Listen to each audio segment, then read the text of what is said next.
This is Stephen Varnes from Nebula Drag. You are listening to the doomtombpodcast.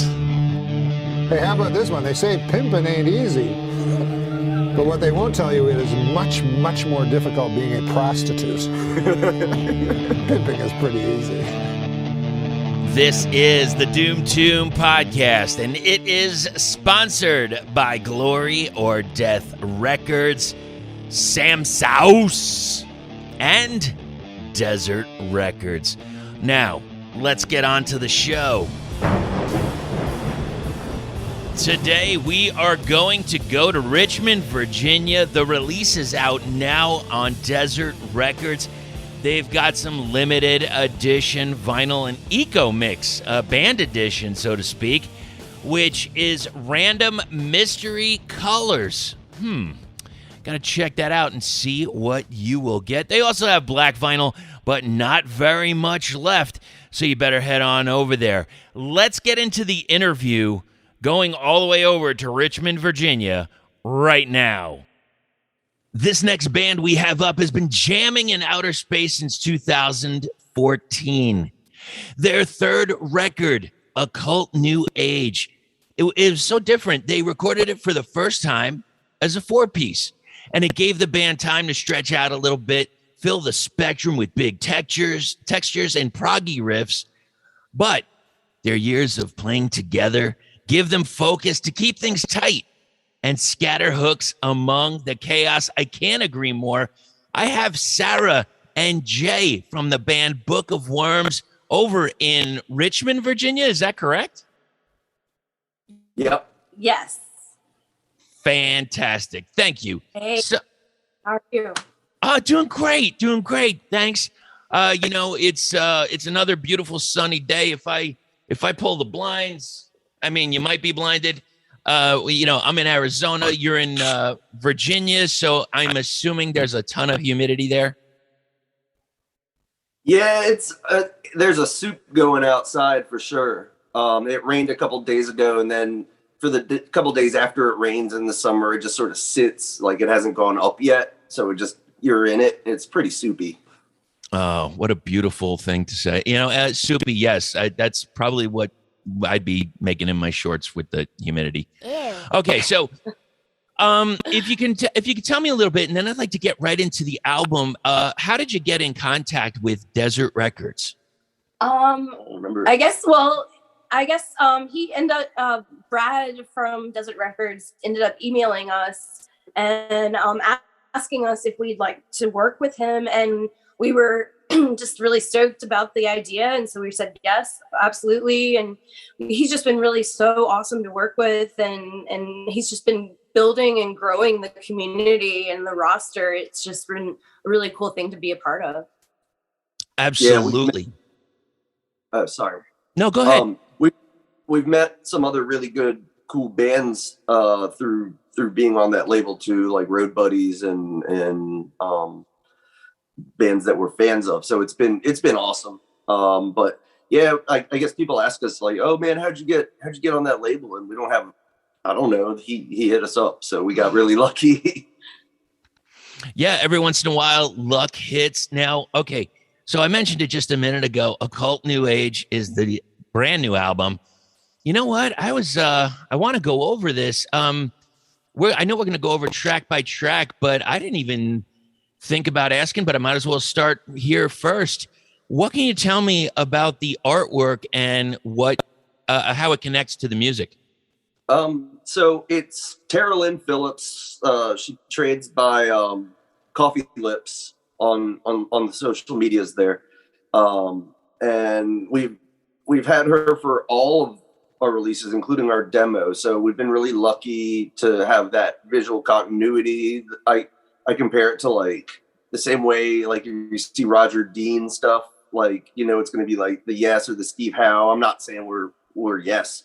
But in terms of like, oh yeah, there's a guaranteed vibe in here. Like it's sort of like a visual stamp that goes with the sonic stamp. So we've been really lucky. She does real paintings. So the artwork is actually a big piece of wood that she painted that on. And as far as like guidance from us, it was pretty minimal. I sent her a picture of some goblins fighting over a crystal. Obviously, that's not what we ended up with, but like, basically, I was like, "Hey, don't do this," but this is the kind of stuff we're thinking about, and she did the rest. Right on. That sounds awesome. And while you were saying that, I'm thinking maybe a roundabout cover, slow it down a little bit. I could picture that with Sarah's voice.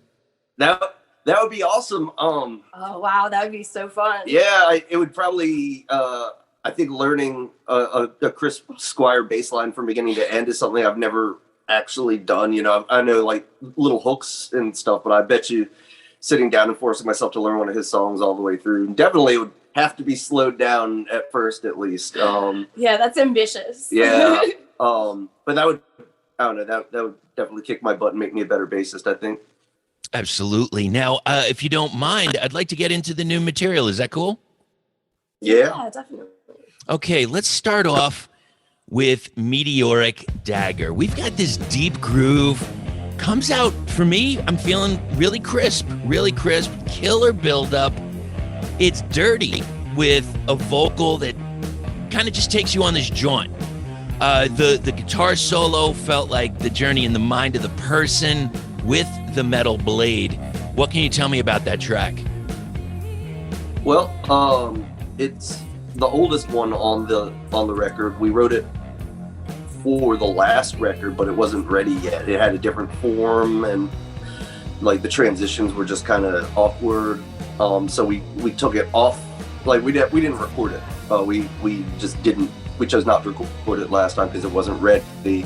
And I took it back home and retooled, some of the transitions, and we got the song you hear. But it's our most like psych rock, like least heavy metal, and most intentionally sort of like psych rock, like we 13th floor elevators and like the Sonics, just like a little dirtier. It's got that tremolo effect on the guitar, like really trying to be sort of like a 60s rave up influence there. And then from there, it goes into those heavier choruses and that freaky breakdown kind of thing. So yeah, it's one of those songs that we like to do where it's like a song of many weird parts, and the big challenge with that is like getting them to not sound like you threw together a bunch of parts and really kind of weave it together like something interesting. So yeah, true. Sarah, And then the lyrics just kind of, I guess I kind of wrote about finding the band as my purpose of life and finding it, and it's like all of a sudden things made sense because I found like my reason to be here, and it just kind of it's kind of like an ode to like something like almost falling out of the sky to remind you of what your point is to be here. Right. Now, I'm curious, because you said you sat on this for a little bit. What is the point when a band comes together and say, yes, this is good? Is it something where you're rehearsing it for a while, or you just like, you take it back out of your toolbox and you retouch it a little bit, and then everybody just kind of looks to the left and looks to the right and says, nailed it? Sometimes it's like that. I think the weirdest but like best way I could describe it is like when you get the feeling of like when you get a new toy or a new video game, and like you just work sucks the next day because you're like, man, I just want to get back to that endorphin blast that I had, like whether it's like a new Nintendo game or like, man, I want to get back with the band and hear that, like, or like we recorded it on my phone, I can't wait to get out of here and just listen to it again. Like it's that like, yeah, like almost craving, and that's when you're like, oh yeah, this is what's up. But I mean, with the other part of it, like as far as it getting bumped, we always know that we're putting our stuff out on vinyl, so like 42 minutes is all you get, which is like, it's a good problem to have because it forces quality control. You pick your best 42 minutes, and so like, it worked out great on this one, but that one, it just wasn't where it wasn't the top 42 minutes of music we had at that moment. I wasn't happy with my part, and we were also going through the transition of Ben leaving the band, and we were like, you know, we don't need to force this.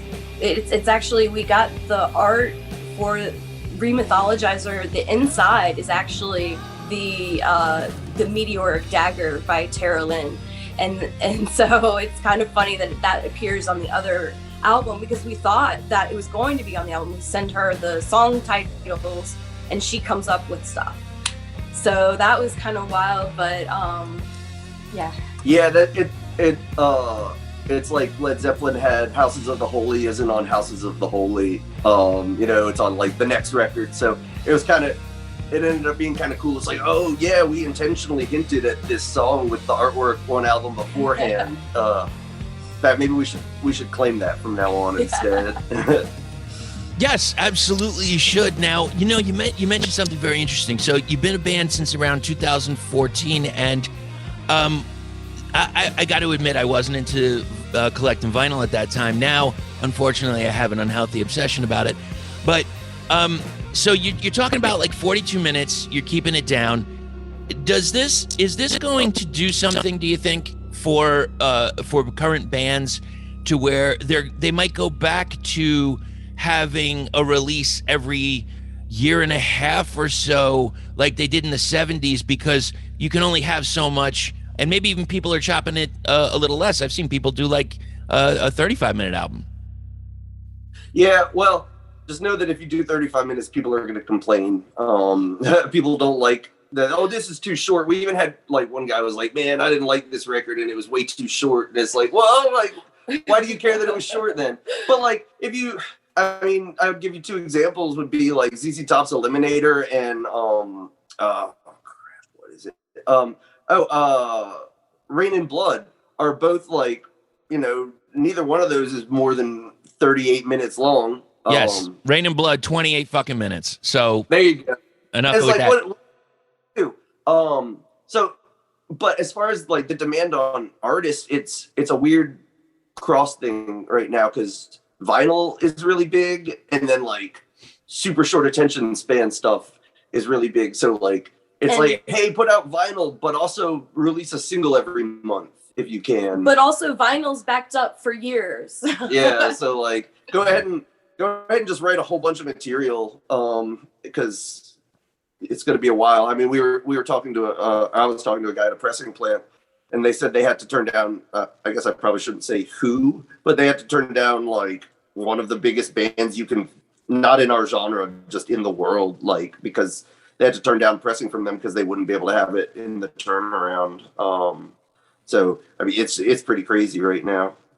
It is crazy. Now, it does beg to me, and I want to get back, and I want to go into Colossal Yield. Like, okay, so I've seen the pictures from the different plants and such, and the material that they're using, and the machines that they're using. I have no idea how much they cost, but maybe as an investment, you know, a group of partners or something, get some more pressing plants going here, so we can adjust to this. But I mean, that's just me. You know, I have no idea what the process would be, but I mean, like, wouldn't that be like, and especially not only, okay, so figure this. So you're talking like a big band, right? So what if the actual, like the larger labels, not the independents, what if they created pressing plants just for their stuff? Yeah, I don't know. I guess they don't have to, because they can buy out blocks or whatever. And, you know, part of me wants to say like, oh, it'd be cool if a bunch of mom and pop pressing plants, you know, like, but I mean, I don't know that much about macroeconomics, but I know enough about supply chains to know that, like, if the problem is that there's not enough vinyl raw material, and you're a mom and pop, you're not the one that's going to be getting vinyl. Like, somebody, the big one, going to get it. And then, if Geffen gets his own plant, I don't know, that sounds like some of that, like, Teapot Dome scandal, like, you know, vertical integration. I feel like that would not be good for consumers or little people, but I'm not well versed enough in economics to know why. It just seems like it wouldn't work for anybody. You know what? I appreciate that. That's an awesome answer. And yeah, I see that too. I mean, I don't know. Maybe it's just because I got a foot in the game, you know, like or a hand in the game, whatever. Well, it's a body part. One of my body parts is in the game. And, you know, like I could be like, look, you know, I could look behind me and see my, you know, my starting of my collection. And I'm like, okay, now I've got, I don't know, maybe a half a dozen on pre-order and I'm still waiting, and it's okay. Yeah. Shit happens. But look, you know what? All right, enough. We got to move past this. We got to talk about something very important, and that is colossal yield. It is there. Here's what I'm feeling here. The growth of this magical plant and the people that engage in the magical quest. What can you tell me about it? Why don't you start with the lyrics? I don't know. I just it was just really cool to think about, you know, all of these plants, or maybe this one giant plant that just kind of like gets this touch of something, or gets some kind of magic thrust upon it, and it's all of a sudden just kind of keeps growing and consumes everything in its path. And it suddenly maybe even becomes sentient. I don't even know, but it just kind of, my imagination kind of went wild with it. In my mind, I visualize it like if you combined Little Shop of Horrors and Akira, like if you put those two things together, that would be like basically what's happening there. Musically, it's really fun because it's Kyle's song. The guitarist Kyle wrote it.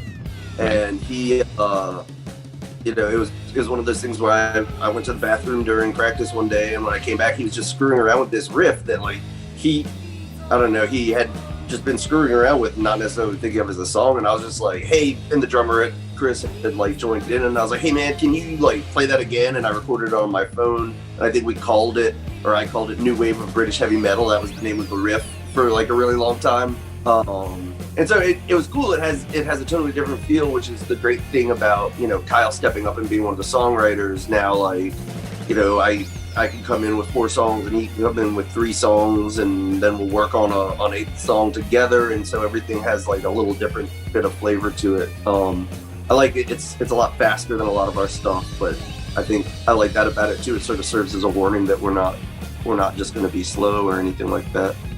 Okay, so this is a testament to something that happened yesterday. I interviewed a different band yesterday, Gristmill, and so here's the thing: they had the same thing happen, which one of the band members went to the bathroom, and then there was a huge riff happening and a huge explosion of sound, and then like they came down, and there you go. There's a part of the next track. So please, bands, if you're listening, take heed. If you gotta go, don't hold it. Just go. Magic will happen, and then you come back. I think the key maybe is like put your phone on record and then leave it in the room and go to the bathroom. I think maybe sometimes there's some sneaky politics. I know I've done this too. Like, hey man, if I can like get most of the band feeling this song while they're in the bathroom when they come back. So it's a good way to introduce a song. Wait for one member to go to the bathroom, then you only have to win over 2 members. I think that's perfect. And then like you can't like stop, or you get like, you know, 8 hernias or whatever when you're doing that. Oh yeah, no, it's very important to always finish, folks, before you get off the pot. Sorry.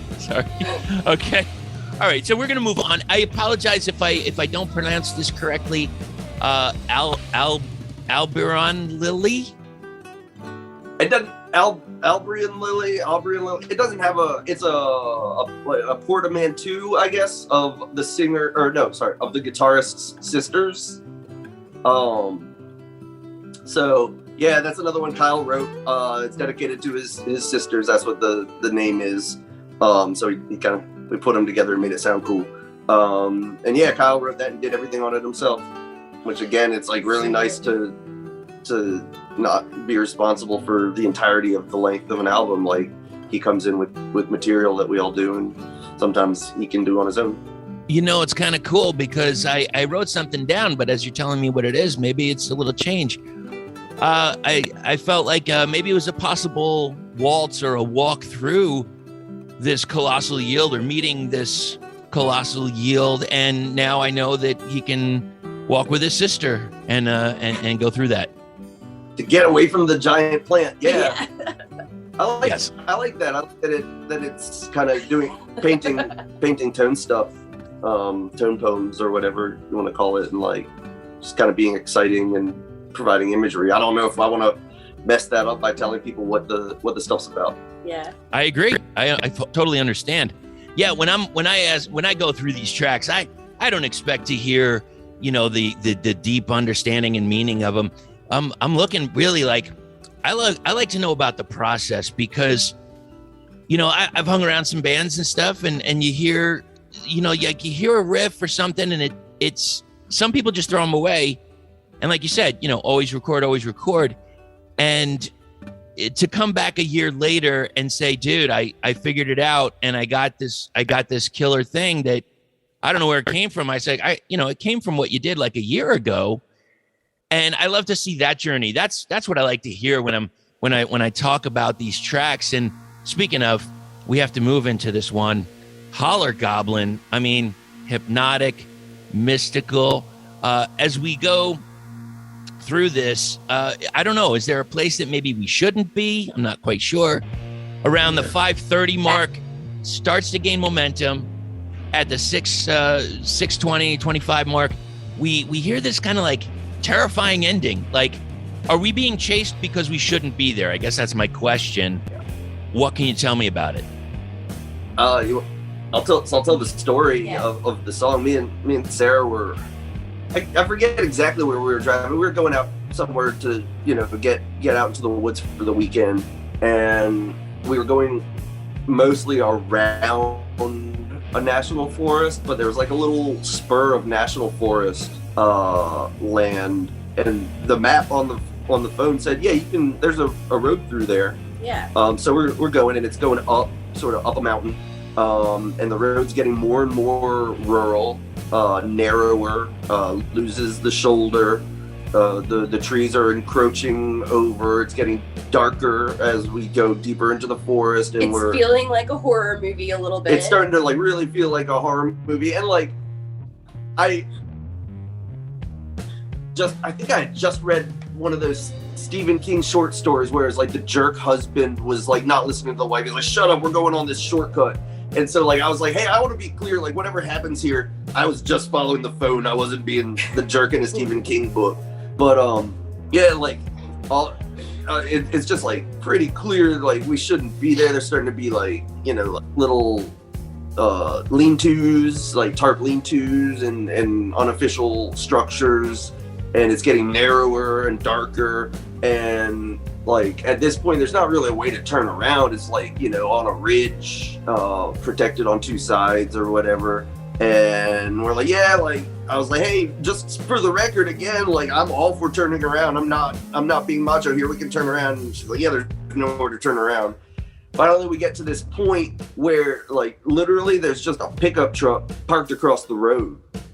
Like you're not going any further than here. There's a pickup truck across this road, which is now like a dirt road with no shoulders. So like we're like, oh man, because like this is Appalachia, so it's like, is this somebody still or like a Copperhead Road situation? Like, are we freaking out a non-vet? You don't want to be there. So she had to do like an 18-point turn to get us like back down and out. And then, you know, a little while after that, we watched this really cool show on like, I think it was on Amazon Prime, Hellier. It is this like weird place in Kentucky, Hellier, Kentucky, where there's like these holler goblins, and they don't know if they're like weird little freaky creatures from the mine or maybe they're aliens. But like, so it's this whole series there, like a documentary of them trying to figure that stuff out. And so like, you know, we kind of put the two concepts together, the holler goblins and our freaky little adventure that we had. So yeah, what you accurately described it is, it's like that like creeping paranoia turning into almost panic by the end. Like I I mean, I never was like, oh my God, we're about to die. But I was like, yeah, we really need to get like the F out of here, like now. I hear you, man.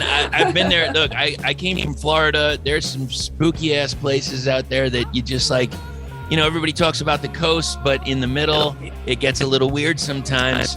And I never know what I'm going to see there. Yeah. Oh, so did you ever, like, so when you were driving, were you on a legit road? Yeah, I mean, you know how it started out legitimate. It started out legitimate. It was paved. Yeah, and it was numbered. It was like a state numbered road, I think, but like that just sort of stopped mattering at some point. Well, here's why I asked, because I was wondering, like, since that has happened, maybe you do like a Google Street View and see like what the hell's going on there, what pictures are being taken, and yeah. I mean, I wouldn't fully remember where it was. It's like some weird spur. It's like we have a really big national forest system in the middle of Virginia, so it was like some weird little spur. I could probably figure it out. Was it even in Virginia? It might have been West Virginia. It was up in it. I got you. Yeah, I've heard them. Yeah. I've heard things about Virginia. No, and West Virginia, obviously. You know, not saying anything, just saying. Hashtag just saying. Yeah.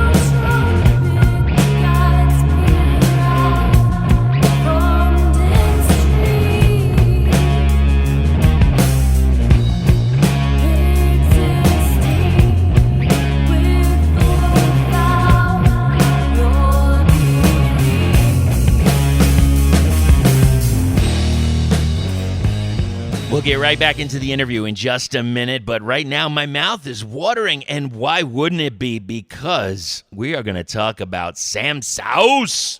Incredible line of hot sauces with titles like Funky Garlic, Piña Denada, Repality, Smoky J, Taiga Style, Tango Style, and Trop Nero. Oh yeah, that funky garlic, man. Fermented orange habaneros and garlic with a blend of vinegars. It is gonna funk you up. It's all natural, vegan, gluten-free, and no added fillers with an emphasis on sustainability. There is a 10% off first purchase code. It is in the show notes. Head over to Sam Sauce and get some thick pours. And now, let's go back into the interview. Okay, but we're gonna move forward to Kind Horror. We got this haunting, angelic type of vocal. What can you tell me about it? Well, thank you. It's a really cool piece. It's a concept that's in Judaism and a couple other different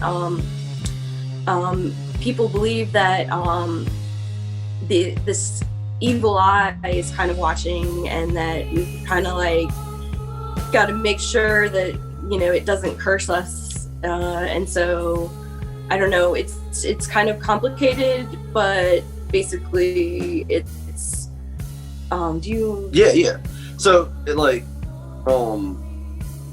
it kind of, her lyrics are, they kind of explore the line between I guess the vagueness, like, so is there really an evil eye? Like, because the whole idea is like, oh, you shouldn't like brag or boast or like talk about how good you have it, because, you know, the evil eye will take it away. But it's like, is that really just sort of an anthropomorphization of people's jealousy? Like, is that really the reason you're not supposed to brag about what you have, is because you're gonna make your neighbors jealous and resentful? And or maybe it's your own eye that's the evil eye when you're like sitting here being stoked about all your stuff. So there's that level of it, and then there's the OCD, like obsessive compulsive level of it. Like, if you grew up back in those times, like, and it's kind of, she took the lyrics sort of like, and this is my favorite kind of fantasy where it's like from the time where the people believed it. So it's like, I mean, we're all people of science and reason. We know that those are fun fantasies, but there was a time when that was like maybe what reality was for people, and that made it like real in its way. It's affecting what you do on a daily basis. And so she goes through a lot of those like weird rituals and things like that, and like it sort of like compares it, like she says, obsessed with compulsion. You know, so like I don't know, it's like a triple layer thing. There's like a supernatural, there's a moralistic, and then there's a pathological level of all of that. So I don't know, it's pretty neat, like the layers. And she did a lot of research on like different like warding off of the evil eye and folk compulsions and things.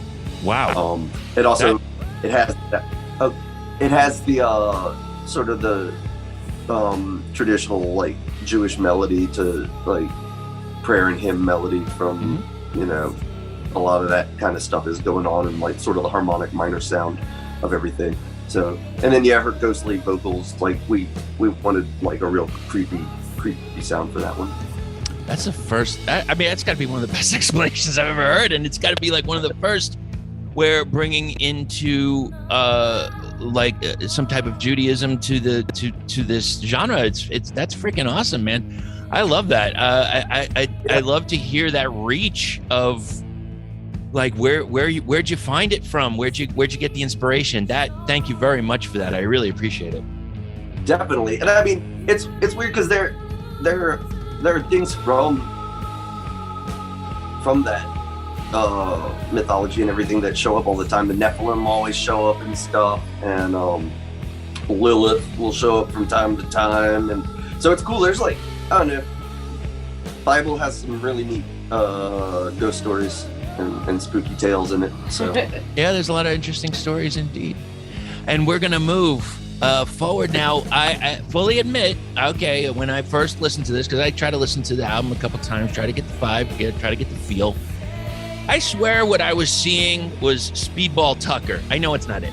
So I'm like, wait a minute. Okay, Book of Wyrms. Now I know the catalog, I've heard it. Are they doing a Jim Croce cover? Like, how did this happen? But it's not. It's Speedball Racer. Maybe I took one smoke too many. I'm not quite sure. But okay, so it's a big opening, like to some straight up, in my eyes, some straight up proto doom.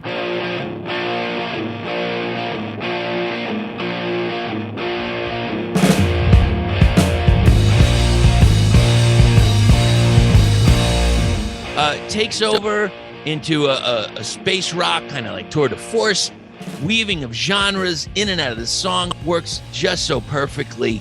What can you tell me about Speedball Racer? Well, Speedball Sorcerer. Sorcerer? Wait a minute. Speedball Sorcerer. Oh shit! I fucked it up again. Oh my god! Can you just, if I just stand up and kind of bend over, can you just slightly no, just take a paddle. Just smack me in the ass and tell me what an idiot I am. I am so sorry. I am so sorry. Speedball. You know what? Here's the thing. All right. So maybe I took a hit and I thought it was Speedball Tucker. I guess I took another hit and it's Speedball Racer. And then I took another hit and I was like, well, I'm not going to fucking change it now. So, okay. Speedball Sorcerer from Book of Wyrms off of Occult New Age. Get it right, Chris. You'll get it right someday. All right. So yeah, that's another one of the ones that Kyle wrote. So and it was a really delightful surprise because it ended up being a lot of people's favorite song, and so it's like, yeah, that's awesome. Like there's two songwriters, like riff writers in the band that like are making stuff that people really dig. Like this is great. It started off with mostly that proto doom feel that you're talking about, and then through jamming it with the band, we sort of added in what we would think of as maybe the ZZ Top boogie. So it's like sort of pentagram with ZZ Top somewhere, something like that, and then lots and lots of keyboard. Our friend LJ Rafalco put Hammond organ on there. Like you can hear it popping out at some points, but he did like a real tasteful one. He didn't like chew up the scene or anything like that. So yeah, I mean musically, like Kyle Kyle wrote it. Like I helped put that boogie in there with Chris, and then Sarah wrote really cool lyrics about bees. About bees and like the hive mind and that kind of thing. So it's fun. Yeah, it doesn't have anything to do with the song. Doesn't have anything to do with mixing uppers and downers. It's just a really cool. I think we had the title before we had lyrics, but the bee is the speedball. I really wanted to tie in some sort of celebrity speedball, but I was like, no, that's just really in poor taste. Yeah. Yeah, there's been a few. Okay, so that was Speedball Sorcerer Tucker Racer, and we're gonna move forward. So I hold on. All right, now I'm nervous because I have to make sure that I pick the right fucking word. No, don't worry. Because it's all one thing, and I was like, did I mess it up again? Weather worker. We've got from my side some fuzz soak, like soaked in some great fuzz with some grunge appeal. In just under about a minute, get a nice change, get a little bit of psych with some heavy prog. What can you tell me about Weather Worker? Oh, so yeah, I like doing real cool stuff in the intro and then abandoning it right away. It's like a chance to show off like some cool ideas, but not like belabor them. So it's like a little mini song at the beginning. Definitely enjoyed what you're talking about, the fuzziness. Like it's one where I get to play like kind of two strings at once, like big droning thing. And then yes, Sarah has those really cool synth and vocal parts that she does together. So that's all really fun. And I'm a big weather nerd, so for me that's like a real fun song. She's talking about weather and weather magic, and it's not all weather magic. She's like going into like some weather folklore and stuff like that.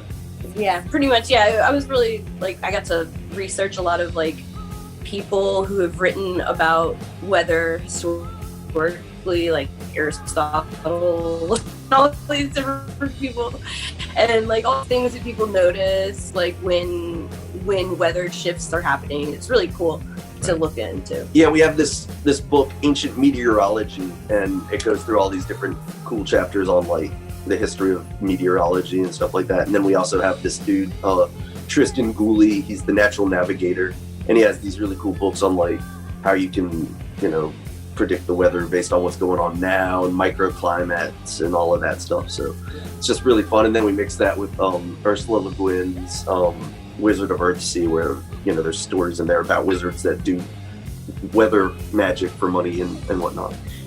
That's some incredible source material, man. Like I said, I worked in Florida, I lived in Florida, and spent many days worrying, like, are my windows going to get blown out from a hurricane? Oh my gosh. Yeah, wow. It's like second nature. It's like I was, in the years I was down there, went through a bunch of them, and then there's, you get the shutters and stuff, but still, you see that window bowing a little bit. You're like, well, at least I got insurance. I'll be fine. I'll hide somewhere in the middle of the house. Yeah. I'll be okay. Yeah, I grew up in Virginia Beach, and it was we had a big yard with like deck furniture and pots and potted plants and everything. So like whenever it was coming, it was like this like big excitement. It's like, yeah, get out! You got to get out there and tie everything down and like get everything like stacked under the deck. And so I don't know, it rubbed off on me, and like I still get like kind of froggy when there's a storm of brewing. Like I get a lot of energy, and I don't know, it's pretty weird really, but I get really stoked every time there's a thunderstorm. I don't think that's weird. There's something about that. There's a magic, and I think there's something of the unknown and something of the powerlessness, because when we I'm owning my world. I'm sure you own yours, and when you realize like, holy shit, there is something that is coming that is so much more powerful than me and so much more destructive. Yeah. I'm insignificant on this planet in correlation to the devastation that Mother Earth can create, Absolutely. It's the only things you can really compare it to would be like seeing a desert or a mountain or the ocean, where it's like, things are big. And what I like about storms, especially hurricanes, like, and obviously like there's human devastation and that sucks, but like we wouldn't be alive and have the world we do without big storms moving stuff around and whatever. But what I really like about hurricanes is like the more you read about it, it's like, man, it was some dust in the Sahara, you know, like gets flapped up into a thunderstorm, and then that ends up being like the hurricane in Galveston. You know, it's like, wow, it's just, yeah, it's as close to a religious experience as you're gonna get.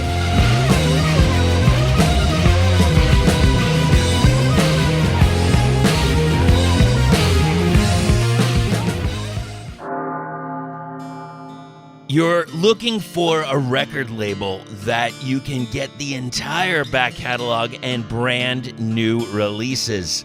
And you also want some physical merch at the same time. What do? You go to desertrecords.us. Some of their latest releases are Grim Earth, The Misery Men, Angelus, Dizygote, Sorsha, L'Uomo Nero, Redbeard Wall, and the Legends of the Desert series with The Penitent Man and Cortege. It's desertrecords.us. Sign up for their tiered subscription service and enter the desert. Here we go. Pretty long track here. Dracula Practice. Okay. Let me make sure. Hold on. I'm going to click over here. Yeah, that's it. Yeah, you got it. You got All right. it. Just want to make sure I didn't miss a plural or something. You know. All right. So I feel like you're giving us that that come here finger kind of thing, drawing us in like lambs to a slaughter. Like and around this like 155 mark or so, I get a warning that's coming for this incredible sound. Listeners, take the time, listen to this track in its entirety, and just vibe on it, because technically it's the end, and so we're coming to the end. So now they slow it down a little bit, or do they? I guess you got to listen to the whole track to figure it out. What can you tell me about Dracula Practice? It was the last song we wrote for the record. It was really fun because you get into this thing where you start like really like wanting to like make a grand statement with every single thing you do, and then like sometimes you're like, oh wait, no man, this like dumb riff is really fun, and like there's that party that's like, oh yeah, this is great, let's transition into one of these and modulate over to one of these, and then like the other party's like, no man, this dumb riff is really fun.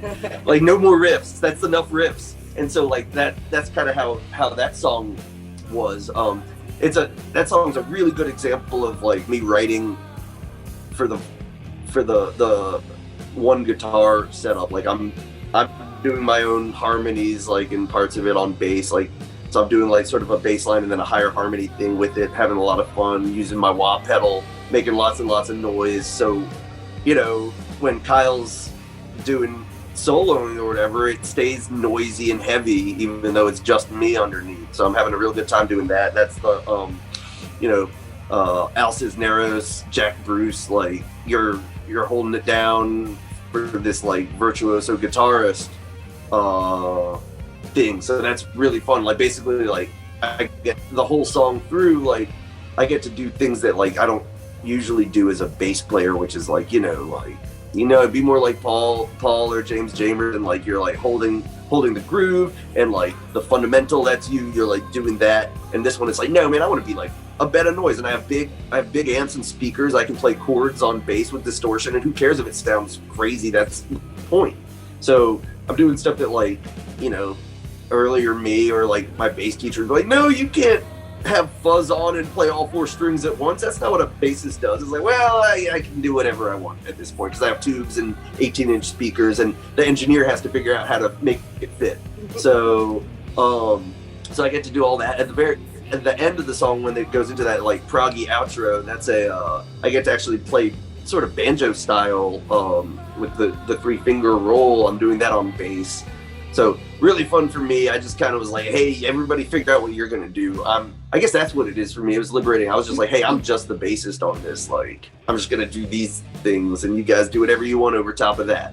And everybody did. And like, Sarah has that really like cool like up and down harmony. She plays organ at the end, which is really, really fun. Kyle plays slide guitar, so it's like really, really drives into that Americana that we always kind of want to get to, but like as a band, we're just like, we end up veering off towards heavy town more often. But Kyle was like, no, I want to play slide on this one. And it's like, well, I'm doing banjo, and she's doing her banjo style on bass, and she's doing organ, so it was a whole different thing there. Yeah, it was really fun. I'll let her tell you a little bit about the lyrics. So it's technically about a squirrel.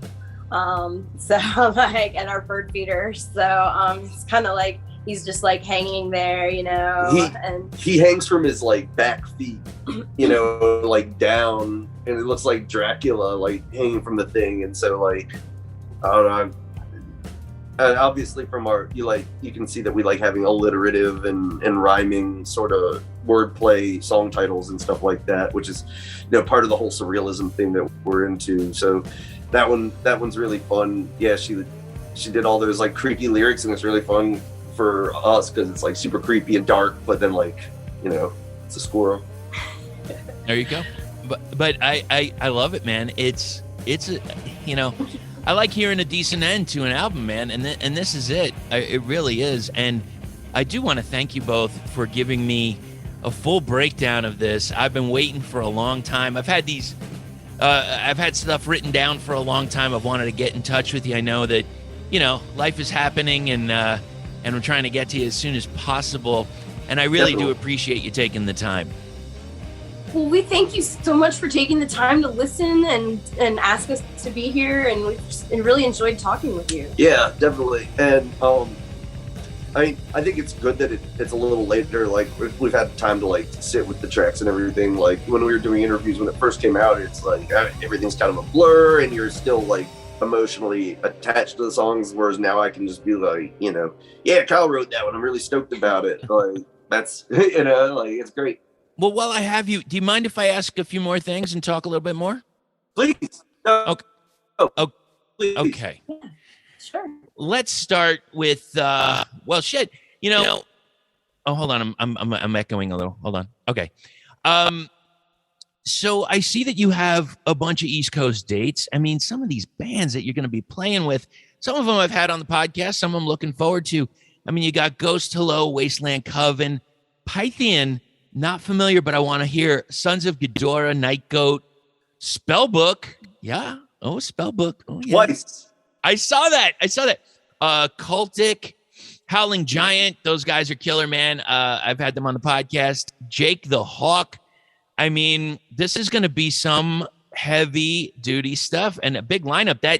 That show with Ghost, Wasteland, Pythian, Sons of Ghidorah, Night Goat, and yourself is ever going to get, I mean, at the end of the night, people are going to be exhausted. Yeah. Absolutely, man. And like this was amazing, like how everything came together. We had a really limited window. We felt like, you know, once winter starts hitting, it's a lot harder to book. December's crap for booking. January is crap for being a human. So like we had this limited window. We started reaching out to people, and everybody was just amazing. Yeah, it just goes to show you never know what you can find yourself on. Some really, yeah, like you said, some really amazing bands. Howling Giant, Jake the Hawk, playing with Age of Truth, the Necrosexual, that whole Doom and Bruise festival up north, Curse the Sun, Afghan Haze. Yeah, you said it. We're playing with Spellbook twice. Those are good buddies of ours in Spellbook, so we're really excited to see them. But yeah, just really incredible. And like I've never had luck like this booking myself before. Usually we have a lot more like, you know, we've gotten other people to help us book. So, or Sarah's done it. So for me, this was like, yeah, this was great. Well, people are hungry. You know, they want to be fed some good riffs, some good tunes. And, you know, I apologize because I haven't had a chance to see your band live yet. Now, Sarah, do you play the keys on stage? Yes, I do. I have my whole setup, and then I've got a little K-oscillator box that it's like a little touchpad Yeah. And that it's, so I play both of those live, and that, so it's really fun to just do all that. It's got a bunch of filling in the space. Okay, I got you. Yeah, and I mean, I always take a not like just regular singing isn't enough, but then you add playing a guitar, playing a bass, playing the keys. I don't know how you do it, but thank you. I appreciate you doing it. I really do. Thank you. It's Thank true. you. I can't even like answer a question when I'm playing bass. Like, so the idea of like singing and playing bass is insane. If somebody's like, "Hey, where are we in the song?" and I say chorus, I'm done. Like I got to stop and wait for one again, because that's all it takes. So yeah, like the fact that she can do that stuff is really awesome. And then like it's really cool, because like I like records a lot, and one regret I have with a lot of live stuff is like there's just certain elements of the production that you can't capture. So having her be able to do that stuff, it makes a big difference. And like, when there's only 4 members in the band, it's like one thing that goes even more over the top. And like, that's the Hawkwind, Emerson, Lake and Palmer, like Uriah Heep thing, where it's just like, yeah, dude, look at her Tarkus shirt, man. Yeah, like it lets you go one level higher in the freak out. Yeah. Speaking of ELP, man, I always thought like I know I talk about this a lot because it's just random silliness, but like will it doom kind of thing. And, taking ELP, putting it down on maybe like 75% of the speed. It's right about, that's about juicy right there. That's ripe for the picking. So Definitely. if I could ask, what are some of your early influences? I know you mentioned like Hawkwind and Uriah Heep, ELP. Those are the mains, or is there anybody else that maybe something outside the box? Yeah, well, let's see. There's I'll go outside the box in a second, but first, I think especially for the band, the big ones were probably Black Sabbath, Soundgarden, and the Melvins when we started. Those are the big sounds that we were just like really, really into.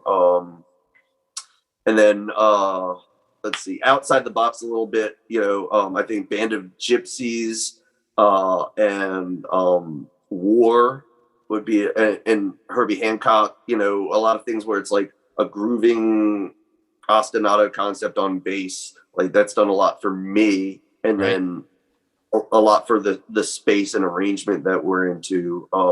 Sarah, I know, loves soul and blues and funk, and so do I. And like that's a big part of why her clean vocals are so compelling, I think. Right. So some of my early influences were like Portishead and Jefferson Airplane. Grace Slick is just kind of somebody I really wanted to kind of be like. So that is awesome. Yeah. Grace Slick, man, not enough credit sometimes, really. Yeah.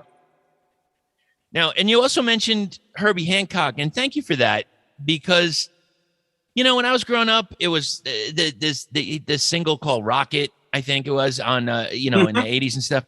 And I'm like, yeah, that's cool. I guess he's like a scratching dude. I guess that's what he does. But no. Go down the hole, my friends. Check him out.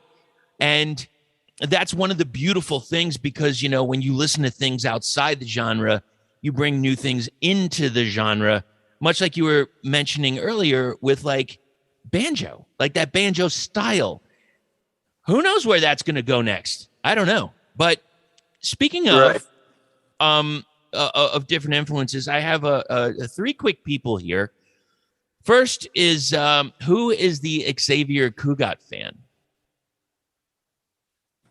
That's me. Yeah, like I've always, I don't know. I like Latin music, but then I also just really into exotica and space age pop. And I don't know, I guess it's the way it's recorded or something. It's just so immersive, like, and warm. It's just this warm embrace that just puts me in like the best mood when I listen to, Cugat. Give me the best album to listen to by him. So I got this one recently, Coogie's Cocktails, and each song on there is a drink. So that one That's the only one I have on vinyl. Everything else is, just like usually put on a YouTube of them or whatever. But that Coogie's Cocktails it's perfect. The production is just real space age, like, but very clean. A lot of those records, like, you could tell they like were thrown together. But Cougat's just like, his band is like top tier, and like the production is just like clean and perfect. So it's, I don't know, it's what you would listen to on like a spaceship bachelor pad, For the both of you, I wanted to say greatest, but maybe if there's more than one, that's awesome too. Greatest or greatest bunch of songwriters? What do you got?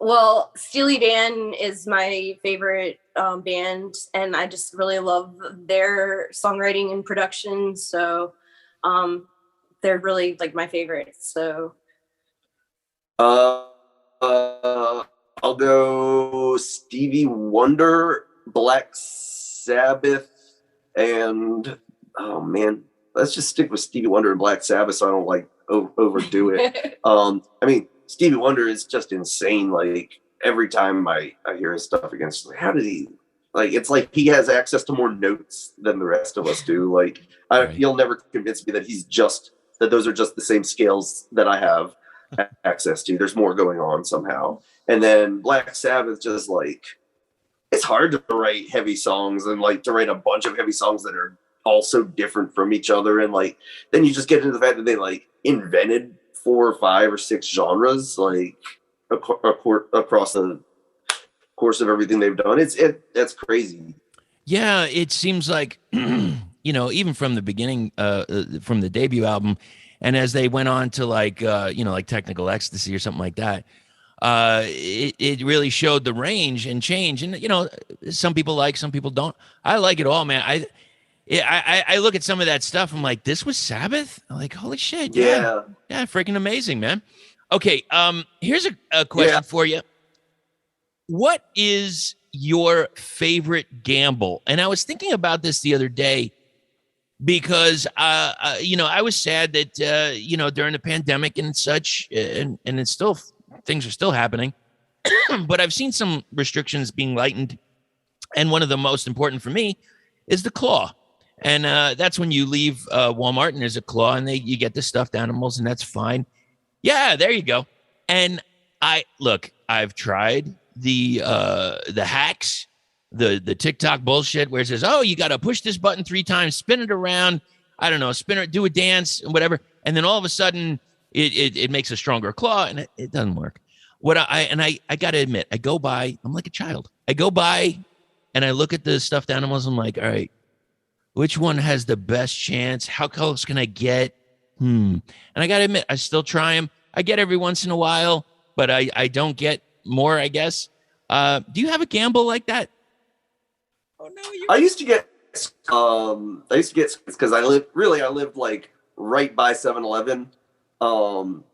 So I would get them, and like if you won, you would just invest in more scratchers until you no longer won.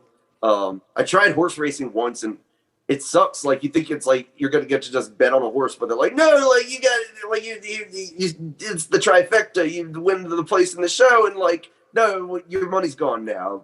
Try again. So not huge on that. And then I used to. It's not really gambling, but the naked lady game at the bar where you have to like it's 2 screens. Like what's different on this screen and this screen, but it's like a naked lady on both screens, and you're supposed to be like, oh, well, she has 3 feet in this one, and like, the touch screen game. I have to tell you, I have no idea what that is. You never seen the touch screen game with the naked lady? No, I mean, like video poker. Well, I've seen people play video poker.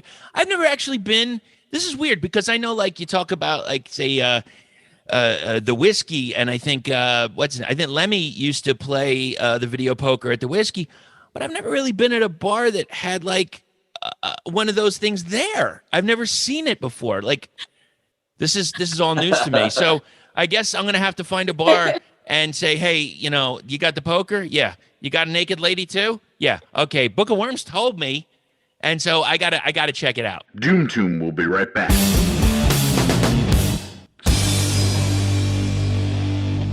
Is your vinyl collection complete? Yeah, probably not. So here, why don't you take some of these and add it to that list? Kvasser, Blasting Rod, Formula 400. Hey, they're going on tour soon. And Ethereal Sea. They even have, yes, a 3 LP Friends and Family compilation, Volume 1. Who are we talking about? It's Glory or Death Records. That's not all. They have other acts like Great Electric Quest, Red Witch, Johnny, Heavy Velvet, and, well, so many more. Just check it out. Glory or Death Records. Link is in the show notes. And defend the faith.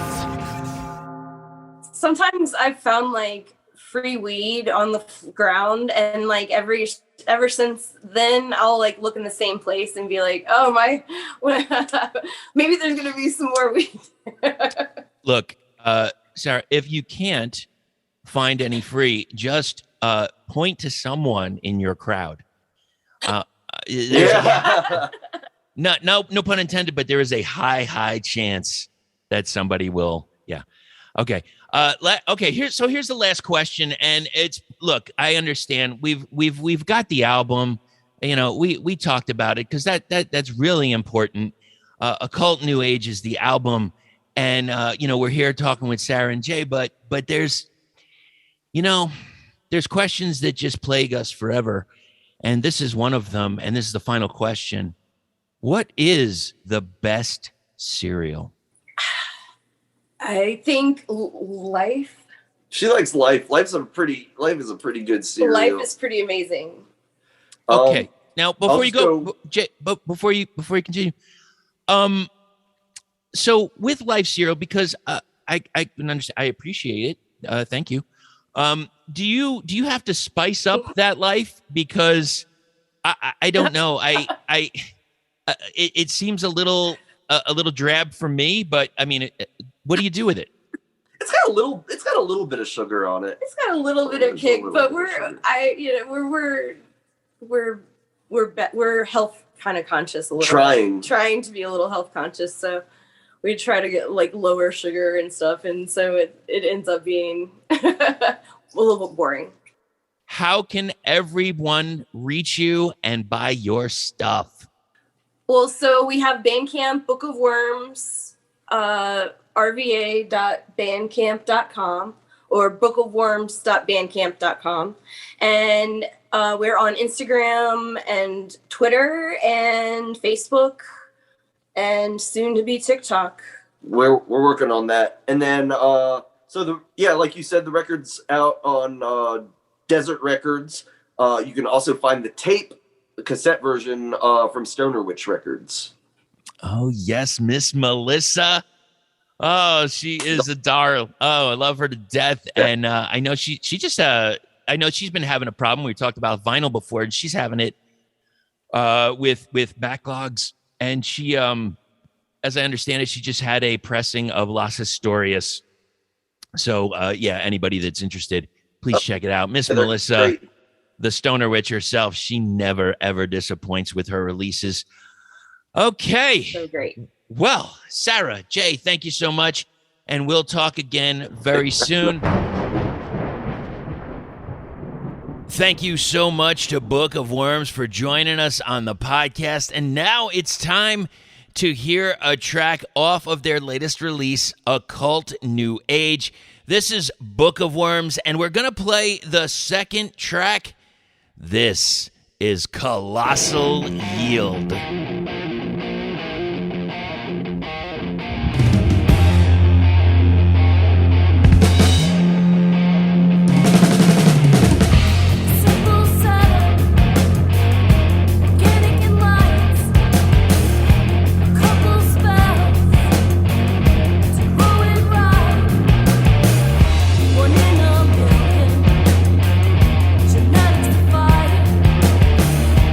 Metamorphosis.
thanks for sticking it out towards the end. It's doomtombpodcast@gmail.com. That is how to reach us.